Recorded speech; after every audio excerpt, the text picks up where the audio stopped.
என்னோடய கல்யாண சாரீ யூஸ்வலாக வந்து வாஷ் பண்ணி மெயின்டைன் பண்ணி எடுத்து வைப்பேன். இது லாஸ்ட்டாக 6 மந்த்ஸுக்கு முன்னாடி அம்மா இருந்தபோது தான் கட்டியிருந்தேன். நானும் அம்மாவும் இதை பற்றி நிறைய பேசினோம். என் கல்யாணத்தும் போது இது நான் வாங்கினா அதுக்கு என்ன ஆச்சுன்னு. இன்னையோட அம்மா போய் 1 மந்த் ஆகிடுது.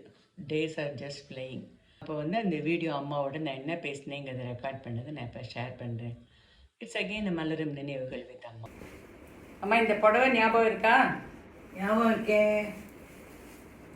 உன் கல்யாணத்துக்கு வாங்கினது. கல்யாணத்துக்கு வாங்கினது சரி, அதான் அது கூட நடந்த விஷயங்கள் ஞாபகம் இருக்கான்னு கேட்டேன். அது பேசுனதெல்லாம் தெரியல, ஞாபகம் இல்லை. நீ சொன்னதுக்கு அப்புறம் தான் தெரியாது. அதிகம் இல்லாத புடவை, கலாக்ஷேத்ரா, ருத்ராட்ச ரெட்டப்பேட்டு பார்டர். அபிமுசால சொன்ன உடனே வாங்கினோம்.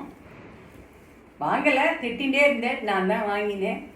ஊஞ்சலுக்கு ஒத்த பொண்ணு கல்யாணம் ஜரிகை இல்லாத புடவை வாங்கின்னு இருக்கா, இப்படி வாங்கி கொடுத்துட்டேன்னு உனக்கும் திட்டு எங்கனுக்கும் திட்டு.